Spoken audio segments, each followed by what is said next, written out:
Can we stand in the middle right here? Can everybody see the screens?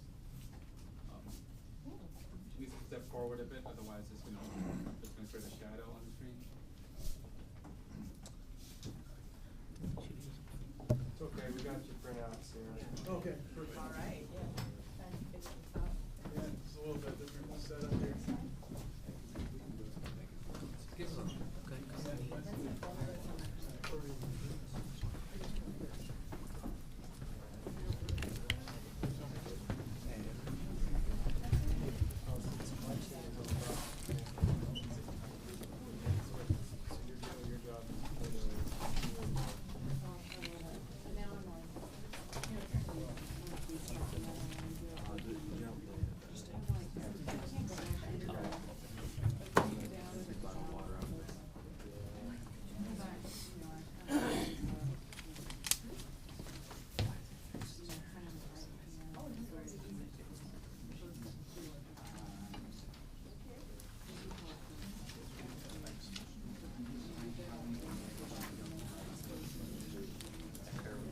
Camera guys.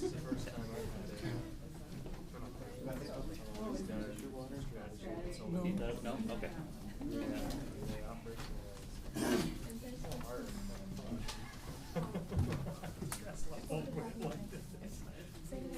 Brutal.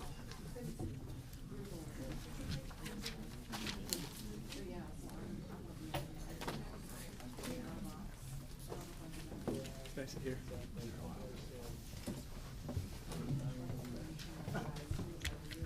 Welcome to the dark side.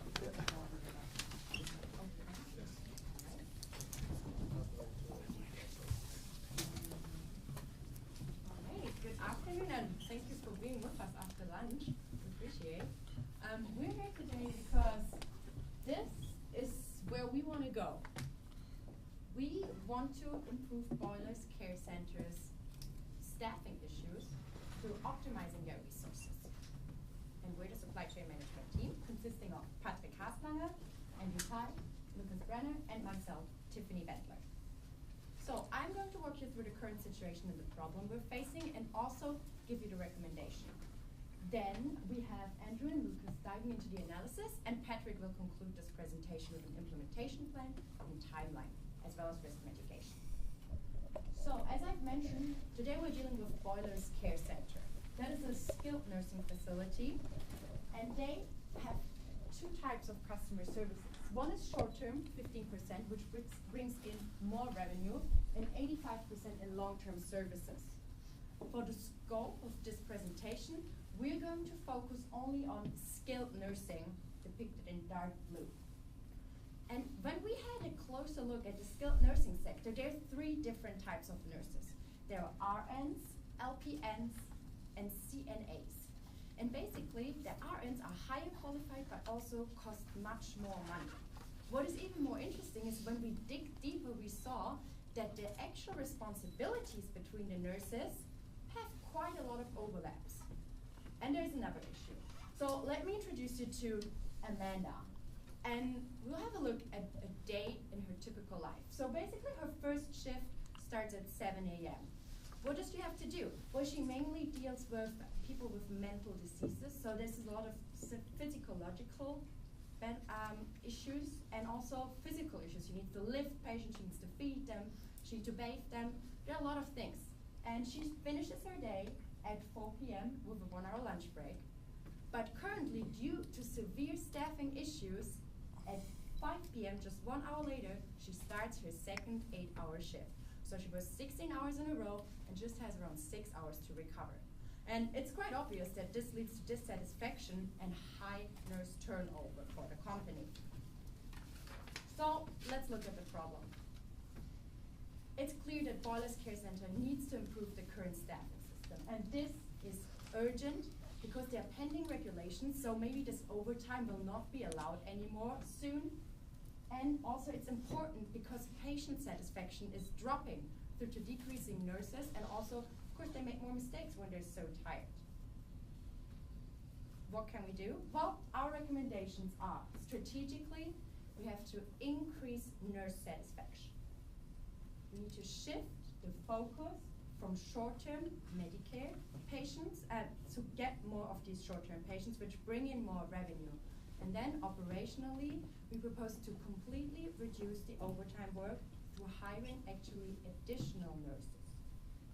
And how we got to these recommendations, I'll now hand over with a deeper analysis. Thank you. So as we started the analysis, we kind of wanted to decide what to focus on. And we know at Boilers right now, kind of the mission or the goal is to provide quality resident satisfaction. So high quality of service, that seems to be kind of the mission or the goal. And so when we went through this situation, we wanted to look at it from a standpoint of how can we improve the resident quality and satisfaction without compromising profit, instead of going about it from just a pure profit-driven focus. So that's kind of what this chart shows, is we want to look at the social impact. So the quality of service to our patients and residents, and the quality of job satisfaction for the nurses, without compromising profitability. The first thing we looked at is continuing on with the current overtime work. So a lot of overtime, some of it paid and some of it unpaid, like Tiffany mentioned. But as you can see, this has a lot of long-term disadvantages. At first, it seems to save money, but in the end, nurses burn out. There's more human error. Residents become dissatisfied more easily. And then there's also the possibility of labor laws changing to where there's no overtime required, high nurse turnover. I think if you look on the chart on the left, the turnover rates for each category of skilled nurse is higher than the rest of the industry. And just the chart on the right just shows Indiana right now is not requiring these overtime regulations, but could in the future. So we want to make sure to make changes before that happens. We also looked at continuing on with a lot of contract nurse staffing. This is nice because there's a lot of fluctuation in the demand for patient care.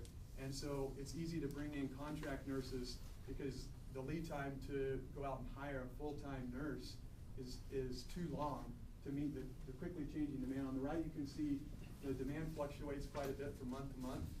It can be quite a few percent from month to month. The disadvantages with this is you bring in contract nurses that aren't familiar with the residents. So they don't understand what their medical needs are as well. They don't understand what their mental needs are as well. And so the patient satisfaction is a lot lower.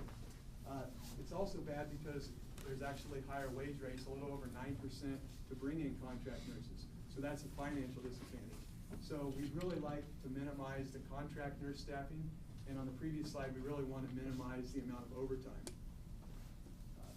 So now Lucas is going to talk about some staffing options. So we have a staffing option here, which means we concentrate on not hiring a lot of contractors and we don't continue the path of overtime, since we want to relieve our nurses, especially our NR nurses. So what are we going to do? We hire new nurses, and especially 7 LPN nurses, and 2 LPN nurses and 10 CNA nurses to support the RN nurses in total. We cease the overtime. We try to avoid overtime at all, so really for the benefit and for the sake of all the nurses. We focus on very high quality service there through more employees there. But on the other side, how do we finance it? It's always easy to hire more people. So if you see the as-is graph on the lower left side, we have a revenue of 15,000 and it's per day right now, and we have a profit of around 5,800 a day. Our regular salaries are mediocre right now since we don't have that many employees. We're below the average. And our overtime payments and contractor payments are quite high, 2,000 a day. We want to switch to a structure as it is depicted on the right side. This means we want to have the same profit because we need to cover our overheads in the whole facility. And we want to cut out the overtime. This is why the column overtime contractors goes down. But we increase the salaries. How is this possible? It is possible to an increase in revenue. And how is this? I mean, we can't increase this from one day to another. Therefore, we want to have a look on this sensitivity analysis. We looked at the distribution of our customers, which are short-term customers, which are supported by Medicare, and long-term customers, which are supported by Medicaid. The short-term customers are much more profitable in business terms. So why don't we shift our focus more on the short-term Medicare patients? What we do here, and we analyze that we need a rate of 32% of our overall customers who should be Medicare customers to finance our revenue, which supports then our cost structure. So this is quite a jump from 15% currently to 33%, 32% in the future. But we think this is possible through increased quality, since our nurses are much more relieved, and a better structure in these concerns. So basically we eliminate the overtime, which is good for our customers. We increase the quality, we increase staff, and we attract more short-term customers. And the effect would be we have very happy nurses, very released nurses, and happy employees mean happy customers. So with this, I hand over to my colleague Patrick, who's going to talk about the improvements. Thank you very much, Lukas. Well, all these good ideas, they just don't happen. We have to find a good way to implement them. One important part of the organizational improvement. As we said, we want to give our customers, our patients, a better experience while they're there and provide them higher quality. We can only do that if our employees are more happy, if our employees have less stress, and if they really can focus more on their job, more on the patient. But the action items we have for that is that we definitely need a high employee satisfaction. We therefore implement a regular procedure where we monitor the employee satisfaction through surveys, and we also try to engage our employees more. Moreover, we limit the voluntary overtime. We said before that we try to eliminate the overtime completely, which is definitely the goal. Some people have some overtime they do voluntarily, but that must be very, very small. And the last point here is that we offer flexible and shorter shift options just to ensure that our employees are really happy. That they don't think, oh, I have to go to work now, but that this is something they like and they want to do. All this leads to a decrease in turnover for our employees, which at the end definitely decreases our cost too, because we have quite high cost for getting new employees and long lead times, as Lukas said, and it will also reduce the nurse burnout. So how are we going to do that? Our action items are split in short term and long term. We have some items, for example, reducing the overlapping responsibilities, which we can tackle immediately through having clear and overlap-free policies to say the RN has to do that, the LPN has to do that, the CNA has to do that. Moreover, we hire additional nurses. As we said, this takes some time. We also start now immediately. If we have a good amount of new nurses, we can decrease the overtime. And at the end, what is very important for us is the organizational change that is through the whole time. We try to engage our employees as early as possible, make sure that they are happy with the new employees we hire, just to ensure a good working environment for everybody. The better the team, the better the whole result. There are definitely various risks. It might be hard to get the 32% Lukas mentioned just in the beginning for the revenue. We have some options like talking to driver insurers and hospitals. And there are other risks with regard to our employees we want to find and the satisfaction of them. But at the end, ladies and gentlemen, we are sure that we can improve the whole situation through optimizing the staff network and focusing on the short-term residents, and also from an operational point of view, that we hire new employees and that we reduce the overhead. With all these options, at the end of this picture is reality. Thank you very much. And we open the floor now, of course, for your questions. Yes. Did you, what is the cost of your implementation plan? Is there an associated cost with that? So at the end, we definitely, like one of the biggest cost items is definitely hiring new employees, which is a significant amount. There was no information given, so we cannot really quantify that, but this is the biggest cost item we see. Smaller things, like probably getting the employee survey every week, there is no big cost attachment. And we try to amortize these costs, which will appear at the first moment. We try to amortize them through a much lower rate of turnover, so we keep the nurses in there, which will kind of offset the hiring costs. Question: if you're operating a facility and your increased revenue, I think it said there were 75 beds. Did you take any costs into consideration, thinking that did you assume there was open or available capacity to grow 30% more from? Is that? curious there. That's a very good question. We have a limited capacity of 75 beds. In curriculum, we have an average of 71 people that are there, patients that are there. We don't increase the number of patients, but we shift it from the long-term patients to short-term patients. Our revenue is increased through that because long-term patients pay 500 a day, short-term patients pay 500 a day, long-term patients pay 150 a day. So the change in revenue does not come from a change in units, but a change in density. I really appreciate your approach focusing on the well-being of your staff, but I do question your logic, and maybe you can explain this to me. But to increase your revenue, you increase your short-term stay patients. Wouldn't that increase the variability in your supply chain that you're having to deal with? I mean, wouldn't you have much more instability if you have a higher percentage of your patients being short-term versus long-term, which I think would counter, your first goal of bringing stability to your staff? Maybe I just interpreted it differently, but I'd like to hear your thoughts. Yeah, I think there's a couple points maybe from what you're asking. One is a lot of times with the shorter term patients, it's not as much the variability in the length of the stay as in the acuity of the patient, like how severe their sickness is. It seemed like that was more the variability. So it wasn't whether they were there short term or long term, it was how bad the severeness was and how many minutes nurses actually needed to attend to their needs. And so with the short term, that variance is actually, it seemed to us a little bit more reduced, a little bit more stable. Does that make sense? The longer term, it was like, we don't know if this person is gonna be really severe or not severe at all. And so when it's severe, there wasn't enough nurses to basically take care of that. It's a matter of interpretation. Yeah. I would think less turnover of patients, the more stability Yeah, and you that's a have good in point, planning, yeah. but it's just a different way of looking at it. I And understand if your you thinking. have a very, very business-focused view, we can make $150 per day with a long-term patient, and we can make $500 a day with a short-term patient. So I see your point, and it is true that the utilization will be lower. The utilization of beds will be lower if we focus on short-term patients, but like this revenue, which is 200% higher, will offset that. It's not 200% higher, but in between 100 and 200% higher. If the short-term patient was that attractive, competition would know that. So if that, in a sense, gets competed out, how would you deal with that as an alternative?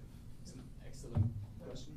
Yeah, that's a good point. And the other competitors, I think a lot of them are trying to target the shorter term, but it's not a matter of necessarily going out and marketing to shorter term. I think it's more of a matter of the quality of your service.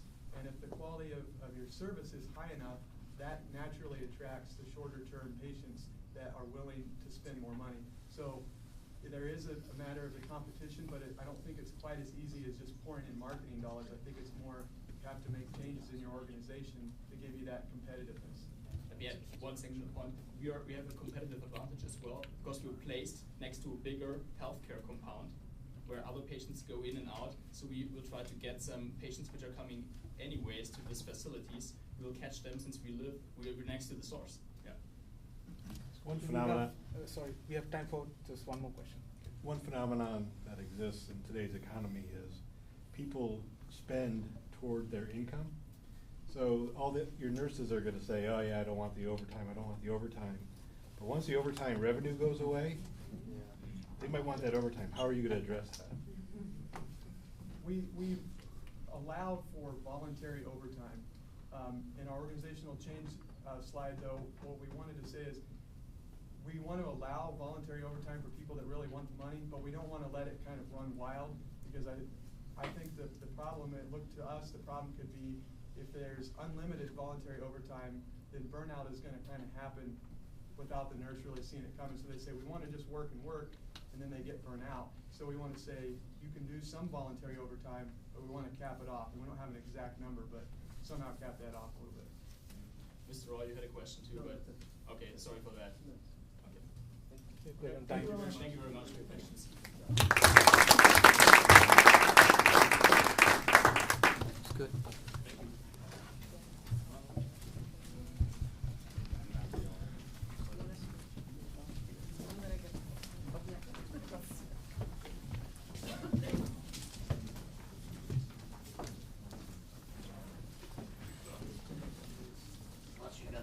first. I'll sit right here first. Right here.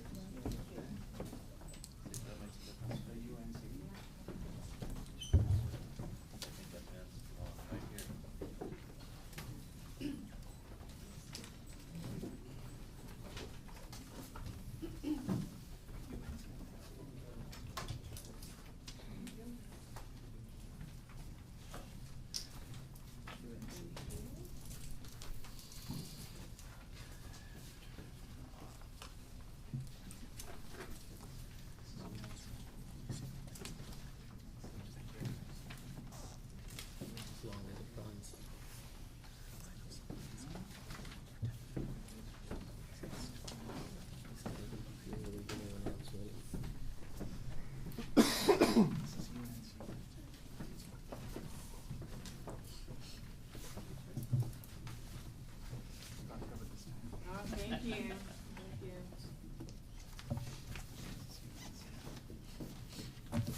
If you guys want to see one, go ahead.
So if we're ready, we're gonna call the next team. It's gonna be from UNC in Blackburn.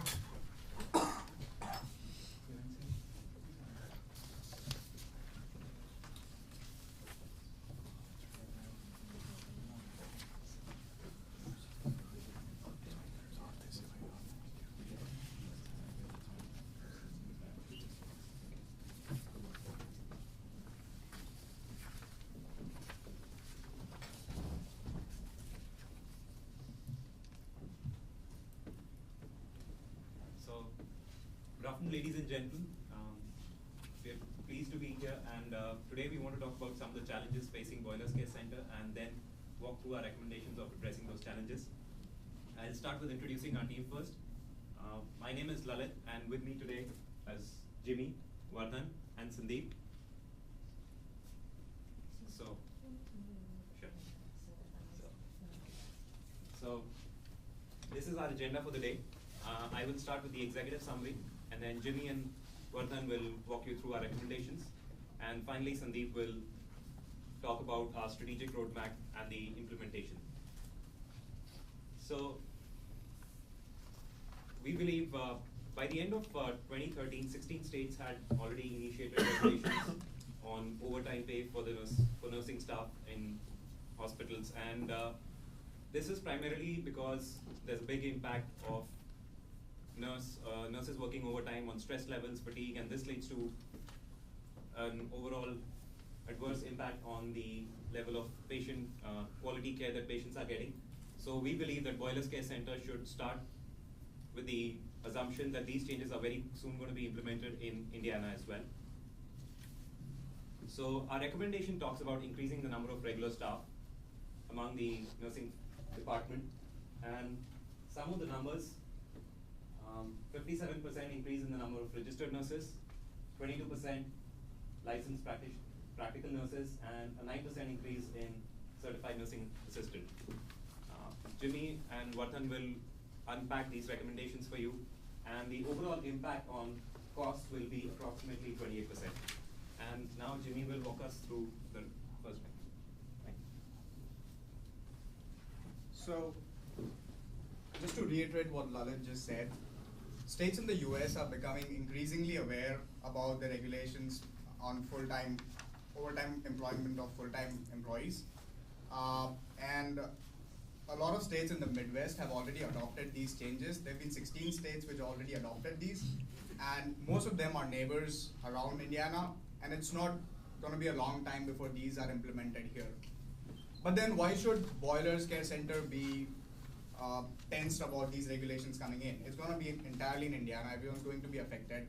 Why should Boilers Care Center be bothered?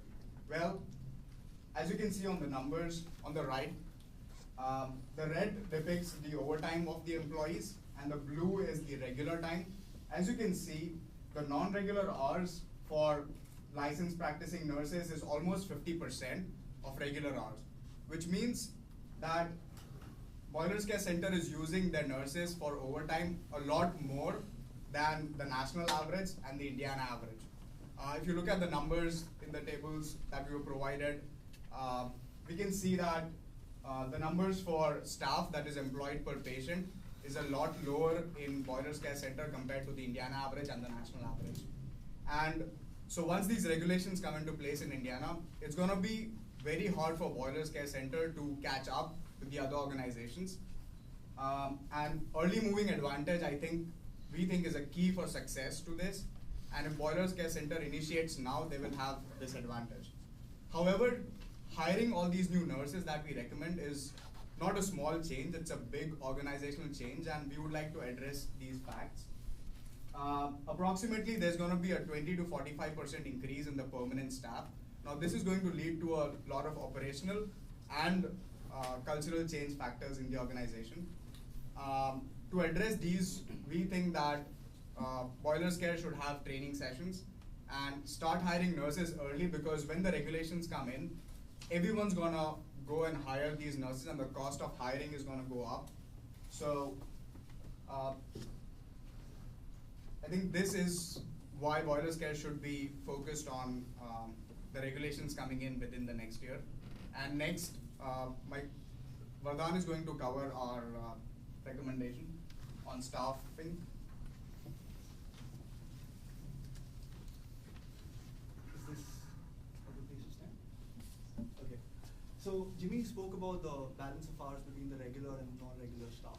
When we looked at it across the board, we had almost 45%. Yeah. So we had almost. Okay, we're on the right side. So we were almost 45% of our total working hours was coming from the non-regular staff. And we looked at this and we thought further about this.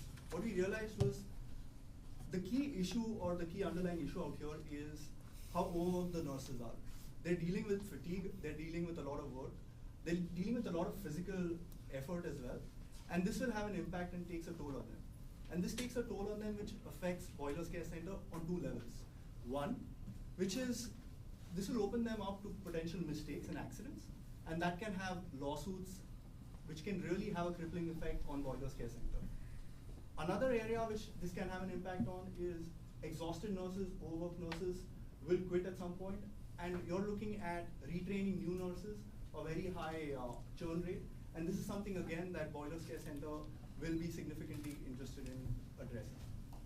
So this is what we thought of, and I'd like you to take a couple of moments to look at this slide. We were trying to address the nursing staffing strategy, and we looked at it on two ways. We looked at it as we're going into a stage where a lot of our neighbors are dealing with this new regulation. They're dealing with this new regulation where you cannot have nurses working more than 8-hour shifts, and at most up to 12 hours. What they're currently doing right now is working 16 hours, 2 back-to-back shifts, is not going to be permitted. So we've looked at both these scenarios. And it's really interesting out here that currently with 38 nurses that we have, we're looking at certain costs. It's a significant amount of our work because a lot of our effort or a lot of our cost goes into labor. But when we look at actually having more nurses working 8-hour shifts, and that's our first scenario on the left, we're looking at having 46 full-time nurses. Now 46 full-time nurses may sound like a bigger number, But that increases our cost by 28% versus the next scenario that I'm going to talk about. And the next scenario that I'm talking about is, what if we had nurses, a fewer number of nurses, working 12-hour shifts? So 8 hours would be actually full-time work, and or the regular work, and the 4 hours will be overtime. In that case, we're looking at fewer nurses. We're looking at 31 nurses. But incidentally, the cost really goes up there. The cost goes up to 34%. And again, these nurses are working for 12 hours. So that again opens us up to the potential of increasing costs and accidents and other effects, cascading effects. So our recommendation out here is looking at having nurses working 8-hour shifts. And that's going to have a threefold benefit for Boilers Care Center. One, which is it is going to help us meet new regulations. Both those cases will. But 8 hours specifically will help us have improved retention rates for the nurses, working fewer hours, so it will be beneficial for them. And increase Medicare patients, because when we looked at it, we realized that the costs, when we looked at it, we realized that a lot of customers, a lot of patients coming in are going to be focused on what kind of quality of service do you give. There are patients and patients who come in who actually do this calculation beforehand. What are the doctors and nurses that we have, and what kind of quality of service will I get? And long term, this is something that gives us almost 300% more revenue per patient if we have more Medicare patients coming in versus Medicaid. And we're going to have Sandeep who will talk about our implementation strategy if we're going to focus on having nurses working 8-hour shifts, but having more nurses on board. So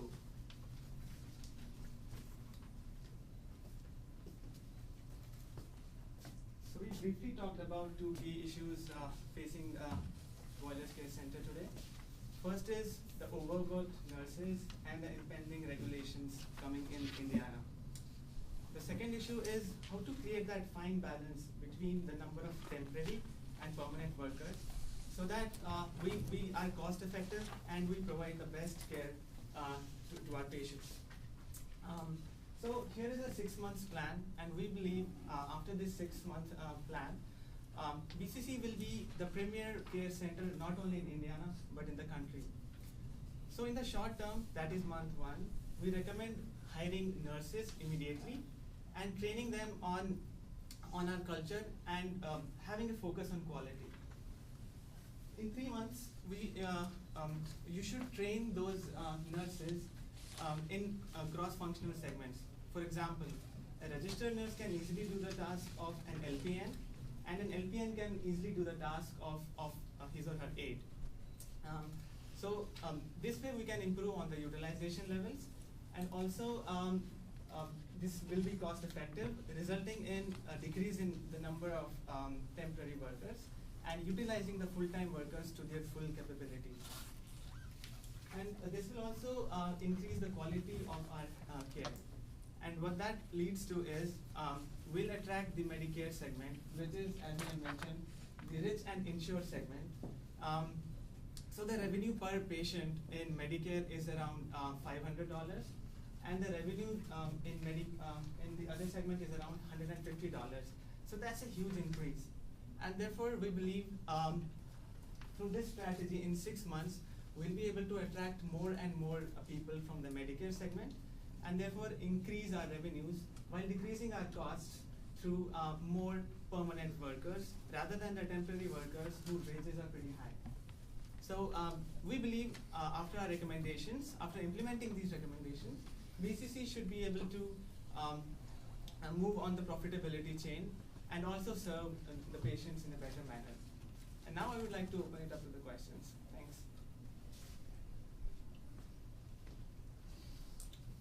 Okay, so what was the recommendation again? How much staff do we? So in terms of numbers, we're looking at 46 full-time nurses working 8-hour shifts. This is in line with being ready for future regulations.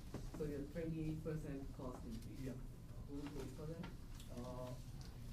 Boiler Care Center will pay for that. How, what's the revenue plan there? The revenue plan is, we're looking at it as a long-term perspective. The Boiler Care Center is not someone who's focusing on reducing or making a profit in the short term, or breaking even in the short term. So if you're going to have better care that is being given out, we're going to attract customers who are willing to, or patients who are willing to pay that, the value for that.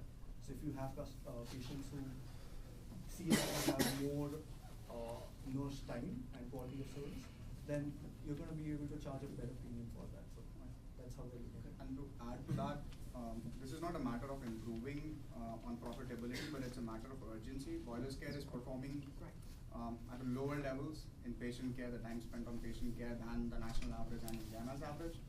So it's a matter of catching up to the competition rather than, increasing profitability. So I have a quick question. On one of your original slides, or first slides, it states that you're looking to hire more RNs and LPNs and CNAs, but the RNs carry the higher wage rate, right? They're at $50 an hour, and the requirement for them to be there is less for the regulation. So why do you want that to be your heaviest increase in the number of full-time workers? Actually, this is a percentage increase. The actual number is a lot lower, but because the number of RNs is 7 right now, it goes up to 11 if they work only 8 hours. So that's a 57% increase. But the number of, if you could go to the slide. So the numbers go from 7 to 11, and that's a 57% increase. But when numbers go from 9 to 11, that's a lower increase. So those were percentage increases. These are the actual numbers.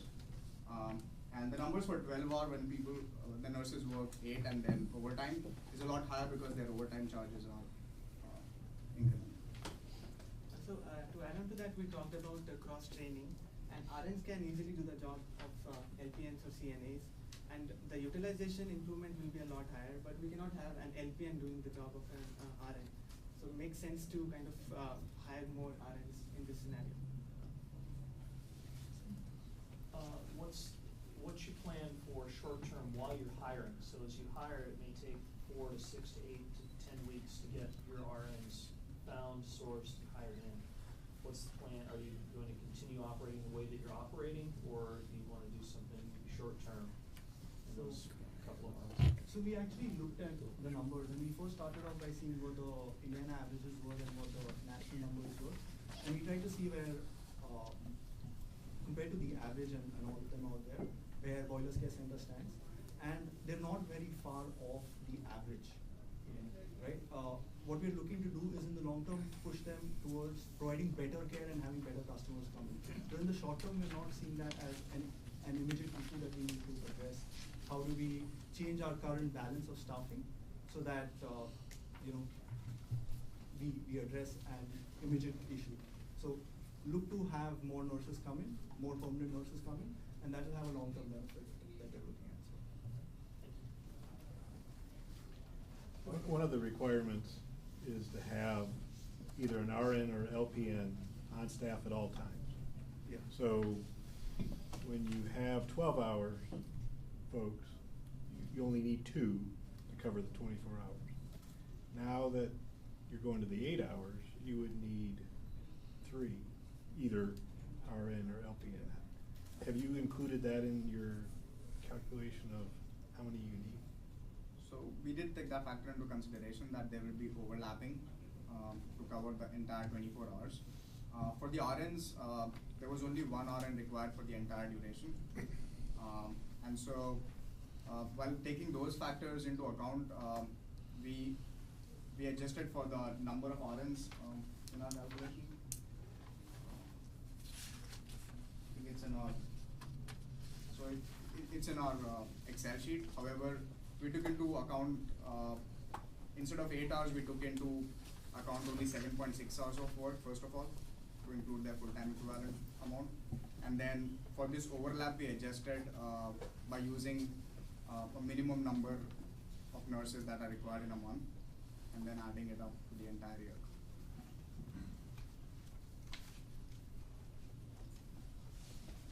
You reference 2 things: cross-training employees to improve operational efficiency and building culture towards increasing quality of service. Have you contemplated what any of the elements of those initiatives would be? And everybody wants a culture of improved quality of service. What would it actually contain?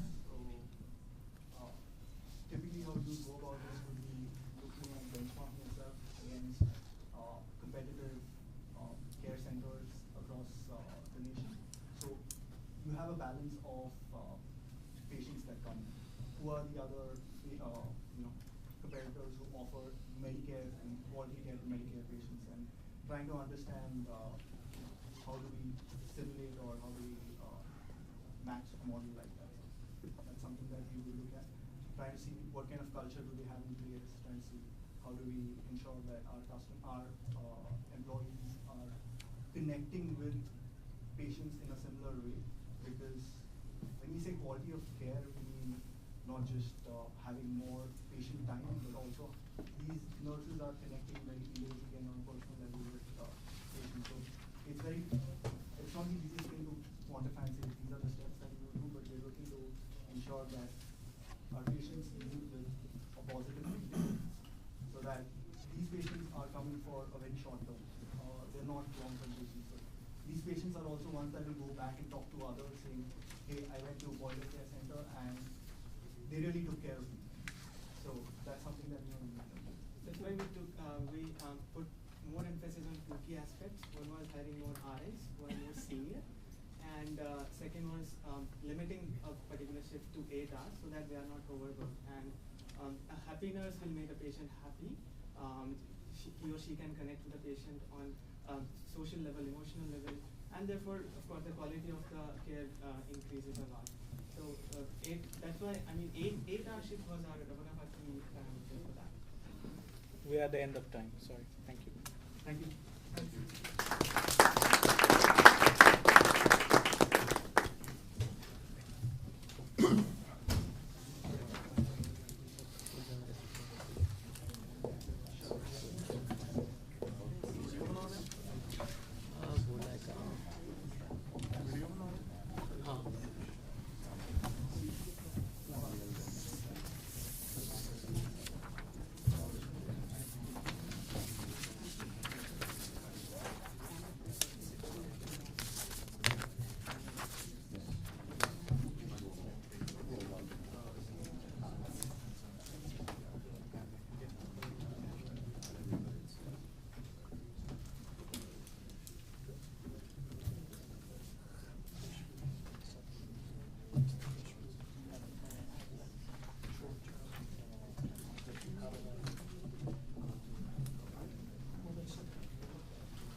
You're welcome. I'm sorry.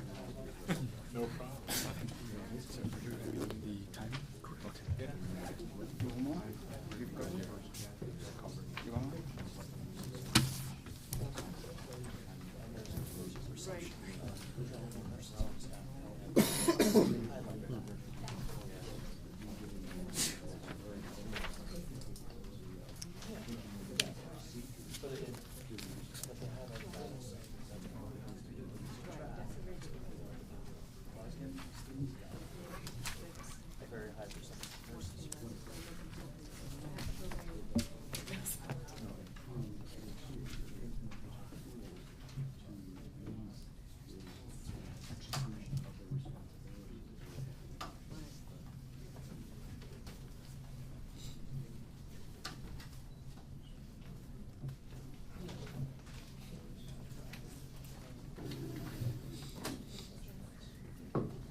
So for the next team, we're gonna have State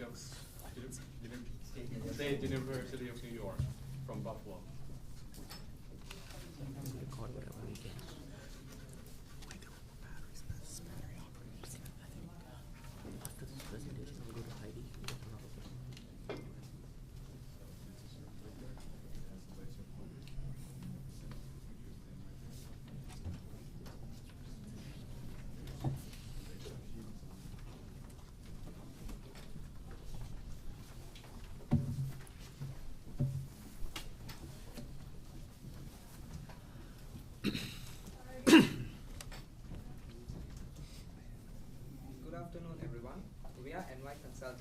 from the State University of New York, all the way from Buffalo. Our team is a dynamic mix of supply chain majors, marketing majors, finance majors, and consulting majors. We are here today to talk about how the care center can meet its nurse staffing problems. The nursing home is first and foremost a home. It is a place where the elderly and the sick and the mentally and physically disabled people, they find a place for recreation, for personal care, and to meet their medical needs. More than anything, for a lot of people, it is a very important challenge to find a suitable nursing care for a loved one. We know that Boilers Care Center we know that the nursing industry is a dynamic and a complex process. It's hard to organize a lot of things while also provide the adequate care that patients often need. Boilers Care Center of late has addressed its staffing needs in by two ways. One, it has made its workers work overtime, while it has also hired a lot of contractual workers to work on call as and when needed. One of the most important aspects of a nursing home, we know, is a patient feels more comfortable and more at home if there is a familiar face. Familiarity breeds comfort. And we know that patients feel more at home, they're more at ease, and the environment makes them more susceptible to better increase and better improvement of their health if they interact with people they know more, that they meet on a regular basis, and someone that they're comfortable with. So one of the biggest problems that Boilers Care Center has faced, since we know it's a dynamic and a complex process to manage all of this, it needs to ensure that it meets the satisfactory service while also being cost effective and sustainable. It has done so, as I mentioned before, in the past by having overtime workers as well as contractual workers. One of the risks of having overtime workers is that it promotes a lot of exhaustion and frustration among these workers. This leads to a lot of turnover, and a lot of these people quit their jobs because they just can't handle the stress in such a tough environment. Last year, they spent almost over $600,000 in contractual workers alone. While this might seem to be a cost-effective solution, however, one of the most critical drivers behind patients improving their health and feeling better is a familiar face. Contractual workers, somebody that you meet on a random basis, are not really effective in meeting patients' needs. And that is the goal of the nursing home, first and foremost. Thus, we see that Boilers Care Center of late has had a problem that it has not been able to satisfy its staffing needs in an optimal manner. By hiring contractual workers from time to time, it throws this challenge of meeting its primary goal. While we see that there are two things which Boilers Care Center can do. One is that it hire more permanent staff. One of the challenges of hiring more permanent staff is more cost. However, it meets the need that you have somebody who is more familiar with the patient, somebody who knows the patient better and aids the patient in improving their health. Another solution that we think Boilers Care Center can do is reducing shift hours from 8 hours to 6 hours. The benefit that this provides is that there's a lesser chance for workers to face fatigue and exhaustion. While also what it does is, this means now, because of shorter work shifts, there might be more workers that you would need. So which solution do we think makes more sense? Which do you think will help Boilers address its challenge of also caring for patients while also being cost effective and being sustainable? Sendivel will take you through some of the analysis that we did in coming up with our recommendations. Thank you, Girish. So in order to create the model for the solution, we had to consider all the constraints in the problem. One of the first and foremost constraints is that the licensed practice nurse should be spending at least half an hour per resident per day. Additionally, there has to be at least one licensed nurse 24/7. This could be either a registered nurse or a licensed practice nurse. So that was the second constraint. And thirdly, we had one registered nurse should be working consecutively for 8 hours each shift. Moving further, we tried to find the revenue as well as the cost involved in the current scenario. We have data saying that 15% of the residents are short-term as well as 85% are long-term residents. And then we come into play of Medicare and Medicaid. Medicare provides $500 per resident per day, and this combined with Medicaid, which provides $150 per resident per day, totally amounts for revenues of $5.2 million per boiler. And the cost. We have a staff structure of RN, LPN, CNAs, physicians, and physical therapists. Having taken into account the hourly rates for RN at $50, LPN at $40, and CNA at $25, and also the average salary for physical therapists and physicians in Indiana, we arrived at a cost structure for the just the employees at $4.8 million. This is shown in this graph.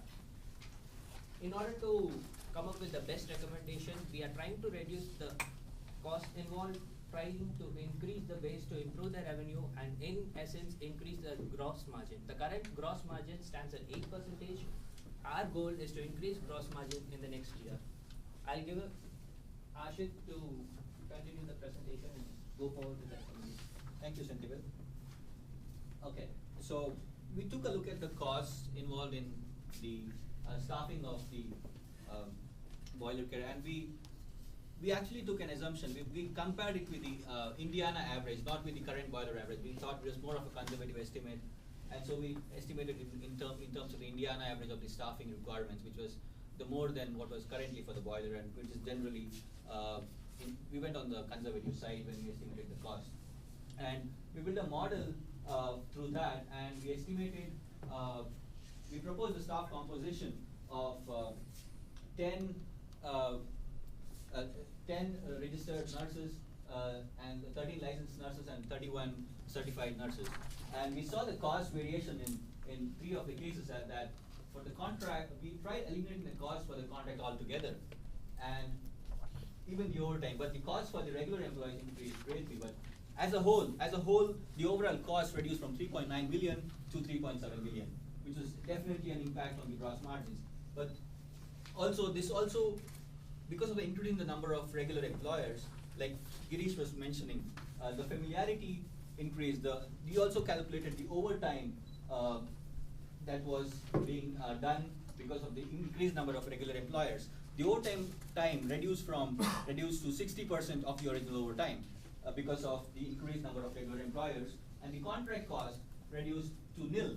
We had absolutely no contract cost, which was a huge chunk of our cost initially. Also, the overtime cost reduced.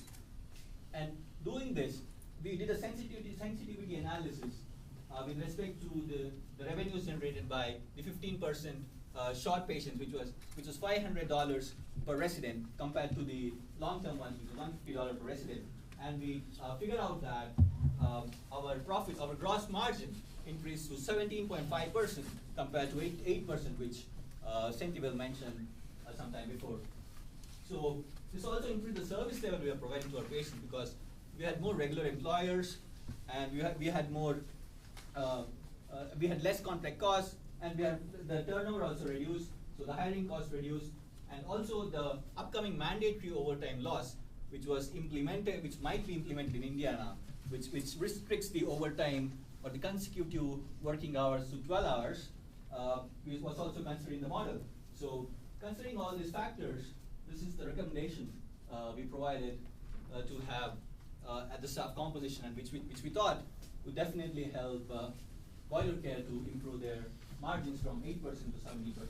Thank you. We're open to any questions.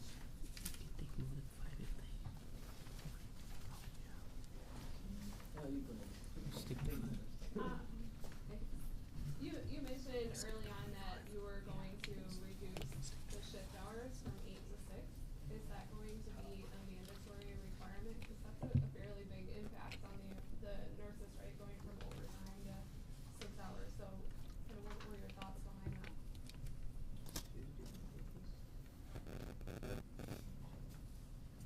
Okay, so when we did that, we did a couple of things. So one of the biggest challenges in reducing shift from 8 to 6 hours means that there is a requirement that each person has to work for a minimum of 8 hours every day. So we figured out that reducing the shifts, even though it helped in gave the benefit of not having workers have a lot of exhaustion. Or what it did was it meant that for a person to work 8 hours continuously, there would be mandatory 2 hours overtime. 2 hours overtime because there was a 6-hour shift. What this did is it actually impacted the cost and actually drove up the cost by having workers work overtime. Though overall, in the overall scheme of things, having a reduced number of shifts means in a 12-hour period you could have 2 people work in.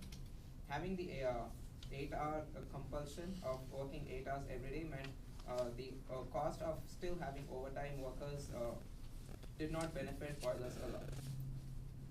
Okay, so just to clarify, after 6 hours of the overtime? Yeah. That 2 hours? Okay. So you're saying with this current staffing level and 6 hours of shifts, right? No, just the current staffing. Just the current staffing. Right, that was one of our proposed solutions, but we didn't consider that. Okay, so that was an alternate. Yeah. Oh, okay, right. So, so can you walk me through what's the increase in revenue? You say increasing revenue increases service level. I didn't follow how that's happening. So our understanding is the only way to increase revenue is to increase Medicare patients. The current state is 15% short term and 85% long term. And with a very stable workforce and with very stable workforce, we foresee a reduction in the nurse burnout, the nurse exhaustion, and also an increase in morality. With the, this is supposed to increase the short-term residence percentage from 15% to 20%. That's our underlying assumption. With that, we foresee an increase of revenues by 452,000. Initially, it is at 5.12 million. We see it at 5.7 million after the change in workforce. And what were the costs? Costs go down by 125,000. It was 3.9 million at the beginning. With the stable workforce, it comes down to 3.7 million. The biggest change is the change in contract workers. We reduce that to 0, and then we compromise on the number of permanent workers. Also, to add to that, you mentioned the short-term patient, and in the case it mentioned that the primary driver of the short-term patient was the service level which the nursing centers provided, and which very well backs up what Girish said, that increasing the regular employees is definitely going to increase the service level and the quality of service, because the contract laborers, as earlier mentioned, created some, in the case it's mentioned that they had issues with the patients and there was some mishaps which the government was trying to address, but we are trying to increase the regular patient and address those issues as well, along with the increasing profit margins. So by reducing your contract labor to 0, you take some variability out of your workforce. So did you guys consider the risks of falling demand, and how would you handle that in this scenario? So we kept the demand to be Indiana average, and as you said, when we lose some contract workers, we lose some flexibility. But by increasing the workforce, it was earlier 7, 9, 22, but now we have 10, 13, and 31. So we have a substantial increase in the workforce. So we any unexpected demand would be met by the regular workforce and not by contract workers. I was actually talking about a fall in demand. Fall in demand. So the industry estimates is that the average aging population is supposed to increase by 3% in the next 5 years. So we expect it to increase, and if there is fall in demand, we could compromise